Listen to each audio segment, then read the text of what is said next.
네, 귀한 시간 하나님께서 받으신 것과 우리 모두에게 은혜가 된 것을 믿습니다. 옆 사람과 인사하겠습니다. 거룩한 제사장이 됩시다. 네, 오늘로 넷째 날입니다. 좀 피곤하시죠? 네, 오늘 아침에 갈등하셨습니까? 가야 될까? 네, 말아야 될까? 네. 목사는 갈등할 것 같습니까? 안 할 것 같습니까? 네, 질문입니다. 네. 네, 저도 갈등합니다. 오늘은 예배자의 새벽 기도의 네 번째 날 사독 아비아달 아히멜렉이라는 제목으로 하나님 말씀을 나누겠습니다. 오늘 이 세 번의 제사장은 다윗 시대의 다윗과 관계된 제사장들입니다. 과연 그들은 누구였을까? 그 이전에는 여호수아의 시대에는 엘르아살이라는 대제사장이 있었고 그들은 대단히 좀 동등한 관계처럼 보입니다. 그러나 왕정 시대가 시작되면서 조금 위치는 달라지는 것으로 보여집니다. 왕이 있고 또 그의 옆에 서 있는 조력자와 같은 사람들이 예언자, 제사장 이런 사람들이 존재했기 때문입니다. 우리가 아는 이사야라고 하는 사람은 예언자지만 그는 왕궁에 있는 예언자입니다. 그러니까 국제 정세나 이런 이야기를 많이 다룰 수 있는 것은 그가 예언자이지만 왕궁에서 예언하는 사람이기 때문에 그렇습니다. 제사장도 굉장히 가까이에 있었던 사람들이 있었던 것으로 보여집니다. 오늘 그들이 바로 사독과 아비아달 같은 사람입니다. 다윗은 제사장과 연결이 되어 있죠. 누구하고 가장 먼저 연결됩니까? 사무엘입니다. 사무엘은 다윗에게 기름을 붓죠. 그리고 그 이후에 다윗은 다윗 언약이라는 하나님의 언약을 받게 됩니다. 이 언약은 너의 왕위가 영원히 흔들리지 않고 하나님께서 너와 함께 하셔서 너의 후손이 영원히 왕이 될 것이다. 그 약속이었습니다. 그런데 내부에 문제가 발생합니다. 다른 사람이 아니라 사울의 아들 압살롬이었습니다. 압살롬은 자신의 누이를 겁탈한 큰형을 결국은 죽이죠. 그리고 도망갑니다. 그러다가 시간이 흐르고 다시 왕궁으로 돌아와서 반란을 일으킵니다. 그 반란이 성공합니다. 다윗은 예루살렘을 떠나 도망을 하게 됩니다. 자기의 아들의 반란, 그것으로 그는 도망가는 길을 선택하게 됩니다. 그러면서 등장하는 두 명의 제사장의 이름이 사독과 아비아달입니다. 사무엘하 15장 35절이 이렇게 말합니다. 사독과 아비아달 두 제사장이 너와 함께 거기 있지 아니하냐? 내가 왕의 왕궁 중에서 무엇을 듣든지 사독과 아비아달 두 제사장에게 알리라. 자, 두 명의 제사장의 이름이 여기에 등장합니다. 한 사람은 사독, 한 사람은 아비아달, 이렇게 두 사람입니다. 우리는 이 두 사람이 누군지에 대해서 조금씩의 기록을 알 수 있습니다. 먼저 사독입니다. 사독이라는 말은 우리가 아는 멜기세덱, 아도니세덱 할 때 이 세덱이라는 말이 사독이라는 말입니다. 이 사독이라는 제사장의 가문이 굉장히 이후에 중요한 가문으로 나타나게 됩니다. 그래서 후대까지도 굉장히 영향을 주기 때문에 우리가 예수님 시대의 사두개파 혹은 사두개인이라는 그 사두개인이 어디서 왔냐면 이 사독에게서 온 겁니다. 그러니까 사독 계열의 제사장이 굉장했다라고 하는 거죠. 그들은 예루살렘을 중심으로 해서 사독 계열을 갖게 되었습니다. 그런데 어떤 학자들이 이런 이야기를 합니다. 사독이라는 말 자체가 가나안의 제사장의 이름이다. 굉장히 받아들이기 어려운 이야기이기도 합니다. 사독은 가나안의 제사장들이 사용했던 이름이라는 겁니다. 근데 여러분, 한번 좀 생각을 열어놓을 필요가 있겠다 생각을 합니다. 만약 이것이 맞다면 예루살렘은 원래 누구 땅입니까? 이스라엘 이전에 누구 땅입니까? 다윗 성 이전에 누구 땅입니까? 여부스 족속의 땅입니다. 여부스. 그러니까 가나안 족속의 땅이란 말입니다. 여호수아 15장 63절이 이렇게 말합니다. 예루살렘 주민 여부수 족속을 유다 족속이 쫓아내지 못하였으므로 여부수 족속이 오늘까지 유다 자손과 함께 예루살렘에 거주하니라. 그러니까 여부수 사람이 예루살렘에 계속 거주를 하게 되었다라고 하는 이야기죠. 이후에 다윗이 점령합니다. 그리고 다윗 성을 만들고 왕궁을 세우고 성전을 건축한다. 이렇게 이야기하는 겁니다. 자, 그 사독이 누구냐? 이방의 제사장 중 하나, 그가 사독이다. 이렇게 이야기를 하게 되면서 그가 회심을 하고 그가 여호와의 언약궤를 지키는 제사장이 되었다. 이렇게 말합니다. 여러분, 제사장들은 어떻게 생각합니까? 자, 처음부터 다시. 이스라엘 사람들은 단일 민족입니까? 순수 혈통입니까? 아닙니다. 출애굽할 때부터 수많은 잡족이 나왔다. 이미 다양성을 가지고 있는 민족으로 출발했다는 겁니다. 창세기에 우리가 아는 멜기세덱이 존재합니다. 자, 멜기세덱의 제사장이죠. 아론 자손입니까? 아닙니다. 그는 하나님의 제사장으로 불리는 사람이죠. 그러면 모세장인 이드로는요, 무슨 제사장입니까? 미디안 제사장입니다. 그런데 그 미디안 제사장이 이스라엘의 조직과 체계를 세웁니다. 1000부장, 100부장, 50부장, 10부장. 우리가 생각을 좀 다시 해야 합니다. 하나님은 이스라엘의 하나님이십니까? 잘 모르십니까? 하나님은 이스라엘의 하나님이십니까? 그러면 말을 바꿔볼까요? 하나님은 이스라엘 편이십니까? 여러분, 성경을 그렇게 많이 읽으셨잖아요. 하나님은 이스라엘 편이고 이스라엘만의 하나님입니까? 그럼 이스라엘 사람이 되는 건 혈통입니까? 아니요. 제가 자꾸 얘기 드리잖아요. 유대인이 오늘날 우리도 될 수 있다고. 어떻게? 율법을 준수하면 유대인이 되는 겁니다. 그게 그들이 생각하는 이스라엘이라는 거죠. 우리는 자꾸 혈통에 갇히게 되는 겁니다. 아론의 계열인가? 레위의 자손인가? 그래서 세습이 중요하다. 정말 그렇습니까? 아니라니까요. 자, 그러면 사독은 가나안의 제사장으로 보인다. 그럴 수 있겠다. 이런 게 열리게 되는 것 아닙니까? 하나님에 대한 신앙으로 돌아온 사람, 하나님이 받아줍니까? 안 받아줍니까? 여러분, 저와 여러분은 이스라엘 사람입니까? 이방인이죠. 그런데 하나님이 받아주셨잖아요. 그게 하나님의 은혜 아닙니까? 이방인에게도 길이 열리죠. 그게 하나님의 은혜 아닙니까? 그래서 저와 여러분이 구원을 받은 것 아닙니까? 그게 하나님이 생각하는 이스라엘, 새로운 이스라엘, 그것 아니겠습니까? 이스라엘과 팔레스타인이 전쟁을 하고 있죠.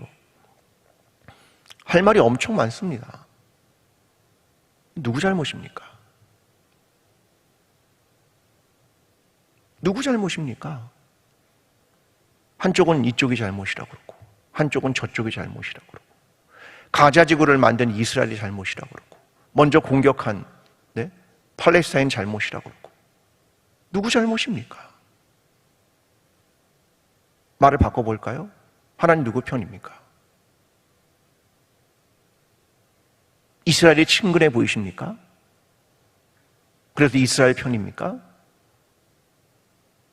이방인들이 늘 말했던 게 그겁니다. 여호와의 언약궤가 오면 딱 이방인들이 말합니다. 저들의 신이 왔다. 여러분, 하나님이 저들의 신입니까? 하나님이 이스라엘의 신입니까? 아니요. 그렇지 않습니다. 여러분, 신약 성경에도 끝없이 논쟁하는 게 뭔지 압니까? 안디옥 교회가 복음을 받아들였습니다. 이방인 교회죠. 그랬더니 예루살렘 교회가 뭐라고 그럽니까? 이방인 교회? 아니야. 야, 율법 지켜. 할례해. 그렇게 말하죠. 그 치열한 논쟁이 붙은 겁니다.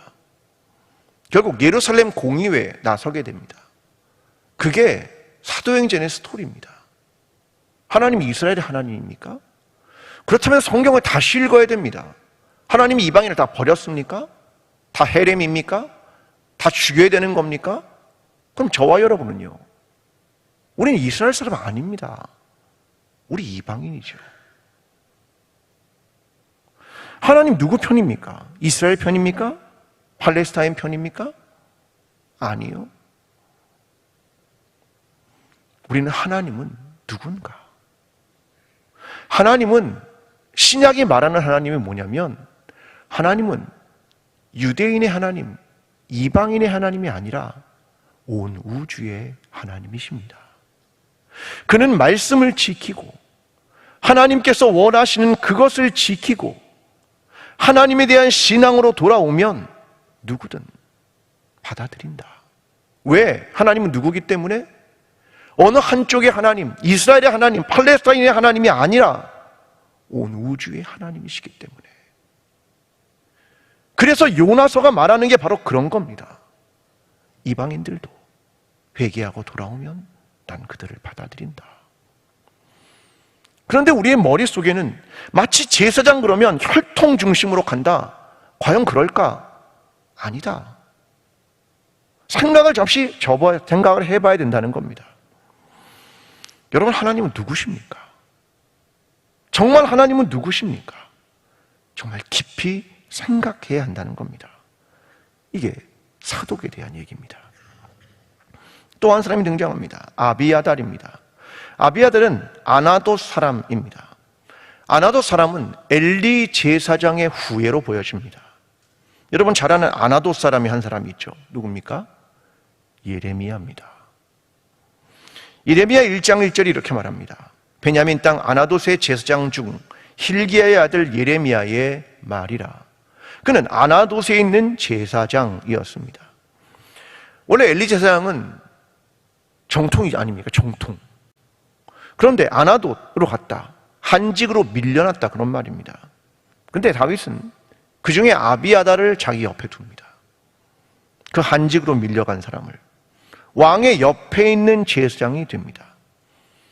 그런데 아비아달이 이후에 다시 왕의 후계의 문제에 섭니다. 그래서 그가 솔로몬의 반대편인 아도니아 옆에 섭니다. 결국 그는 다시 아나돗으로 쫓겨갑니다. 제사장 직분을 파면당하게 됩니다. 엘리의 집에 있는 말씀이 응한 것처럼 보여집니다. 결국 제야에 묻히게 되죠. 이름도 몰랐던 사독은 그 후대까지 정통성을 유지하게 되고 엘리 제사장의 후예였던 이 아비아달은 결국 제야에 묻히게 됩니다. 뭐 한 겁니까? 줄서기 한 거죠. 아도니아가 왕이 될 것 같으니까 줄서기 한 겁니다. 결국 파면당합니다. 우리는 다윗의 시대로 돌아가 봅니다. 사독과 아비아달, 그들이 등장합니다. 그런데 오늘 본문에 등장하는 것은 다윗이 영화를 누릴 때가 아닙니다. 다윗이 승승장구할 때가 아니라 압살롬 아들에게 쫓겨 다닐 때입니다. 그때 사무엘하 15장 24절이 이렇게 말합니다. 보라, 사독과 그와 함께한 모든 레위 사람도 하나님의 언약궤를 메어다가 하나님의 궤를 놓고 아비아달도 올라와서 모든 백성이 성에서 나오기를 기다리도다. 그가 도망을 칩니다. 그런데 따라 나옵니다. 사독과 아비아달이 뭘 가지고요? 여호와의 언약궤를 가지고 함께 피신 가겠다, 그거죠. 사무엘하 15장 25절이 이렇게 말합니다. 왕이 사독에게 이르되 보라, 하나님의 궤를 성읍으로 도로 메어가라. 만일 내가 여호와 앞에서 은혜를 입으면 도로 나를 인도하사 내게 그 궤와 그 계신 데를 보이시리라. 궤는 나와 함께 가지 못한다. 다시 가지고 들어가. 하나님이 나를 다시 은혜를 입게 하시면 다시 예루살렘에 돌이키실 거야. 내가 그때 여호와의 언약궤를 다시 볼 거다. 가지고 들어가. 그 얘기를 하고 있는 겁니다. 사람들은 강자 옆에 서는 걸 좋아합니다. 힘 있는 사람 옆에 서는 걸 좋아하죠. 그 힘으로 무언가를 해줄 수 있다라고 생각하기 때문입니다. 사람들은 경제적으로 돈이 있는 사람 옆에 서기를 원하죠. 작은 경제적 도움이라도 받을 수 있다고 생각하기 때문일지도 모릅니다. 지금 제사장들이 행한 건 뭐냐면 강자 옆에 서면 누구 옆에 서야 되는 겁니까? 압살롬. 지금 반란을 성공시켰는데요. 그가 아들이니까 명분도 괜찮죠. 그러면 거기에 서야 되는 겁니다. 그런데 제사장들의 행동은 뭐냐면 누구 옆에 섰냐면 고난당하는 자의 옆에 선다. 그겁니다. 컴패션, 긍휼, 함께 고난받다. 그런 뜻입니다. 여러분, 고난당하는 자 옆에 서는 것은 불편하고 힘든 일입니다. 생각을 해보시죠. 만약 어느 회사에서 임금 체불이 있었습니다. 사람들이 피켓을 듭니다. 임금이 밀렸으니 임금을 주십시오. 여러분, 그러면 그 사람 옆에 가서 설 수 있겠습니까? 어떤 피켓을 드는 사람 옆에 이렇게 가서 설 수 있겠습니까? 전 어려울 것 같습니다. 쉽지 않습니다. 왜요? 그 사람과 나의 이미지가 중첩될까 봐. 나도 그런 사람으로 보일까 봐. 고난당하는 자 옆에 서는 건요, 생각보다 어렵습니다. 그가 피해자여도 어렵습니다. 여러분, 제사장의 직무는 뭡니까? 찾아오는 사람이 누굽니까? 모두 다 죄를 지은 사람이 찾아오는 겁니다. 누구는 속죄제를 드리러, 누구는 속건제를 드리러, 누구는 죄를 지어서, 누구는 남의 돈 떼어먹은 것 때문에. 찾아오는 사람마다 다 그런 사람입니다. 제사장들은 그 사람들을 만나는 거죠. 제사장이기 때문에. 하나님 앞에 왔기 때문에 다 그렇게 오는 겁니다. 만나는 사람마다 다 죄악되고 다 고통스러운 상황입니다. 제사장의 자리는 어디라고 생각하십니까? 저와 여러분이 제사장이 된다는 건 어느 자리에 서는 거라고 생각하십니까? 고통당하는 자 옆에, 죄인 옆에. 주님의 별명이 뭡니까? 세리와 죄인의 친구. 밥을 함께 먹는다는 건 어떤 건지 아십니까? 친구가 된다, 그런 말입니다. 누구와 함께? 세리와 함께, 죄인과 함께. 제사장의 자리는 바로 그런 자리이다라고 하는 것을 이야기하는 겁니다. 사랑하는 성도 여러분, 고난당하는 자 옆에 서십시오. 이게 제사장이기 때문에 그렇습니다. 또 하나는 신실함입니다. 다윗이 잘 될 때만 옆에 있지 않았습니다. 지금 고난을 당할 때도 함께 해 주었다.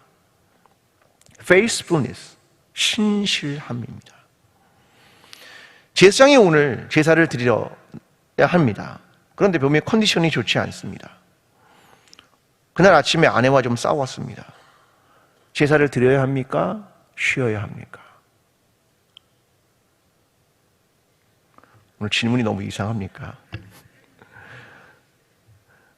제사장의 제사는 자기 상태와 관계가 없습니다. 변함없이 그 일을 해야 합니다. 제가 오늘 마음이 너무 힘이 들고 어렵습니다.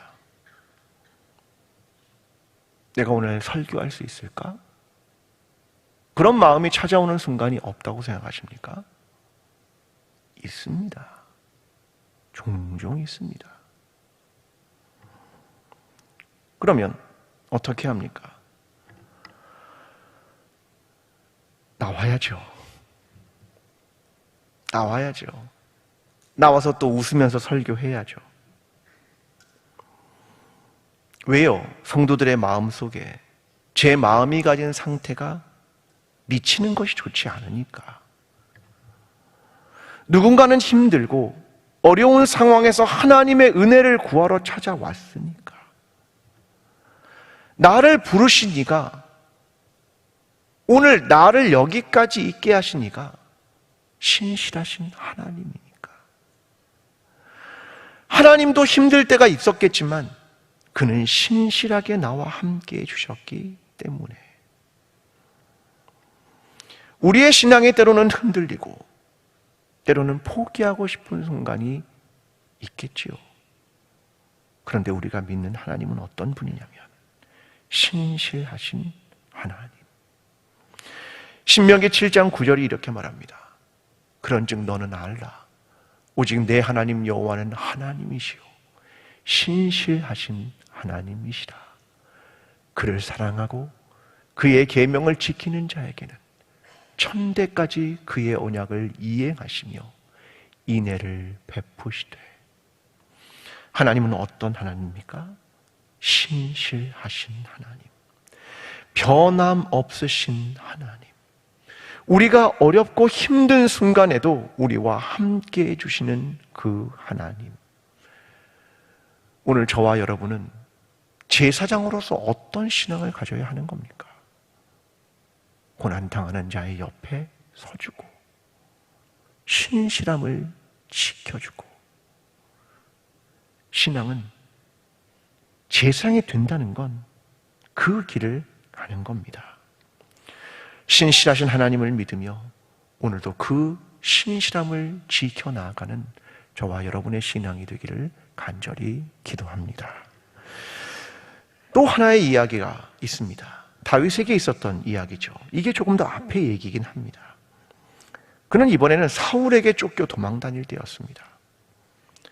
사무엘상 21장 1절, 다윗이 노베 가서 제사장 아히멜렉에게 이르되 아히멜렉이 떨며 다윗을 영접하여 그에게 이르되 어찌하여 내가 홀로 있고 함께하는 자가 아무도 없느냐 하니. 그가 사울에게 쫓겨 도망 다니고 있었습니다. 이번엔 노비라는 곳에 갔더니 아히멜렉이라는 제사장이 있었습니다. 근데 그의 행동은 때로는 납득이 안 됩니다. 사무엘상 21장 4절에 이렇게 말합니다. 제사장이 다윗에게 대답하여 이르되 보통 떡은 내 수중에 없으나 거룩한 떡은 있나니 그 소년들이 여자를 가까이만 하지 아니하였으면 주리라 하는지라. 뭐 얘기하는 겁니까? 쫓겨다니다가 너무 배가 고픈 겁니다. 그랬더니 제사장이 하는 말이 나는 보통 떡은 없다. 지금 있는 떡이 하나 있는데 바로 그 성막에서 하나님께 드리는 그 떡이다. 일주일에 한 번씩 이걸 바꾸는데 이거 너희에게 줄 수 있다. 그 얘기를 하고 있는 겁니다. 성전에 있는 떡을 줄 수 있습니까? 여러분, 성만찬 끝나고 어떤 분이 저한테 그러더라고요. 목사님, 저도 목사님 먹는 그 빵 먹고 싶습니다. 목사님은 그 빵 떼먹고 자기는 다른 거 준다고. 저 그 빵 먹고 싶다 그럽니다. 드리겠습니다. 제가 드릴게요. 네. 그거 드시고 싶으면 오십시오. 다 드릴 수 있습니다. 네. 그 뭐 특별히 저만 먹는 거 아니라 괜찮습니다. 네. 그럼 남은 거 어떻게 하는데요? 그럼 남은 포도주를 어떻게 한다고 생각합니까? 제가 혼자 다 마신다고 생각하십니까? 네. 그거 줄 수 없는 겁니까? 줄 수 있죠. 그런데 생각해보면 성막에 있는 빵은 줄 수 없다 생각하죠. 예수님도 인용합니다. 마가복음 2장 26절. 그가 아비아들 제사장 때에 하나님의 전에 들어가서 제사장 외에는 먹어서는 안 되는 진설병을 먹고 함께한 자들에게 주지 아니하였느냐. 그 얘기를 하고 있는 겁니다. 규정 위반. 하나님의 떡은 제사장이 먹는 겁니다. 거룩한 장소에서 먹어야 되는 겁니다. 그런데 예수님이 인용을 합니다. 규정 위반했지. 그러면서 하고 싶은 얘기가 뭡니까? 제사장이 그걸 먹느냐, 다른 사람에게 주어서는 안 되는 걸 주었는데 어떻게 할 거냐, 그 얘기죠. 중요한 건 법을 지키는 거냐, 생명을 살리는 거냐. 그것 때문에 주님이 이 얘기를 한 겁니다. 너는 법을 지키고 싶으냐, 생명을 살리고 싶으냐, 어떤 건데? 이건 성전, 성막에서 이루어지는 거니까 절대로 하면 안 돼. 항상 머릿속에 우리는 그렇습니다. 제사장은 혈통대로만 가야지 다른 데 들어오면 안 돼. 이건 제사장만 먹어야지 다른 사람은 안 돼. 그렇게 우리는 생각하고 있단 말입니다. 마음속에. 근데 주님은 그것을 깨뜨리십니다. 맞냐? 중요한 건 법 지키는 거냐? 생명 살리는 거냐? 도대체 너희의 기준과 원칙이 뭐냐? 안식일을 지킨다? 그래. 그 안식일 지키는 것 때문에 너희가 계명들을 끊임없이 만들었지. 그게 옳으냐? 그 얘기를 하는 겁니다. 예수님 시대의 율법자들이 이렇게 말했습니다. 안식일날 병을 고칠 수 있습니까? 없습니까? 여러분, 안식일날 병을 고칠 수 있습니까? 없습니까? 의사가 의료행위를 해서도 됩니까? 안 됩니까? 안 되죠. 왜? 안식일이니까. 언제 할 수 있는 때가 하나 있습니다. 언제인 줄 아십니까?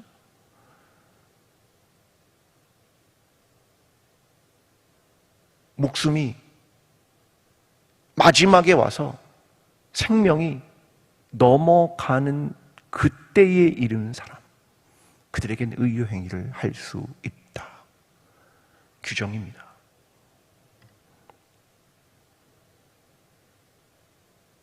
맞습니까? 곧 죽게 생긴 사람한테만 가서 하는 게 맞습니까? 복음의 정신은 그런 거 아닙니다. 제가 지난주에 기도원에 갔는데 거기에 철로 역정에 대한 동상들이 있었습니다. 그중에 동상 하나를 보여드립니다. 저 그림은 뭐냐면 두 사람을 보여줍니다. 하나는 빚을 하인, 하나는 물 뿌리는 소녀입니다. 왼쪽에 있는 사람은 빚을 하는 하인, 오른쪽에는 물 뿌리는 소녀. 저게 뭘 상징한다고 생각하십니까? 율법과 복음입니다. 율법은 매일 자기가 빚을 하고 청소를 한다고 생각합니다. 그런데 깨끗해지지 않고 계속 먼지가 올라온다. 물 뿌리는 소녀는 물을 뿌려서 먼지를 잠잠케 한다. 그걸 보여주는 겁니다. 율법이냐? 아니면 생명이냐? 제사장이 하는 것은 규정을 지키는 게 아니라 생명을 위해 공급하고 있느냐, 그가 힘을 낼 수 있도록 공급하느냐, 그겁니다. 중요한 건 뭘까? 사무엘상 22장 16절이 이렇게 말합니다. 왕이 이르되 아히멜렉아, 내가 반드시 죽을 것이요 너와 내 아비의 온 집도 그러하리라 하고, 사울이 하는 말입니다. 너 다윗을 도왔지. 너 죽어. 결국 순교를 당합니다. 제사장은 누구를 돕습니다.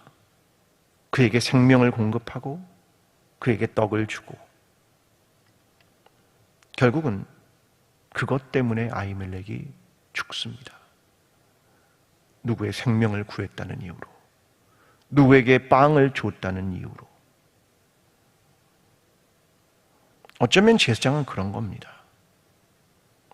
내가 죽고 다른 사람 살리는 거. 내가 살기 위해 다른 사람 죽이는 거 말고, 나의 이익을 위해 저 사람 해야 하는 거 말고, 그를 위해 내가 십자가를 지는 것.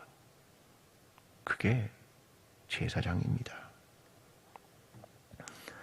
사독과 아비아달은 긍휼과 신실을 보여줍니다. 아히멜렉은 법을 넘어선 생명이 우선임을 가르칩니다. 그게 제사장이 되는 길입니다. 저와 여러분은 제사장으로 부름받았습니다. 우리에겐 긍휼함이 있는가? 우리에게는 신실함이 있는가? 법을 넘어서 생명을 먼저 생각하고 있는가?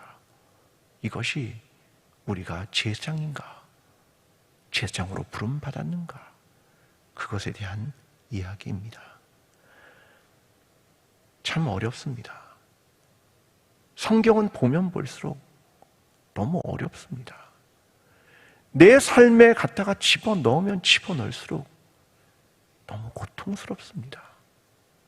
그러나 주의 말씀이기에 오늘도 우리가 이 말씀을 기억하며 긍휼과 신실함으로 생명을 기억하며 살아가는 거룩한 제사장이 되기를 간절히 기도합니다.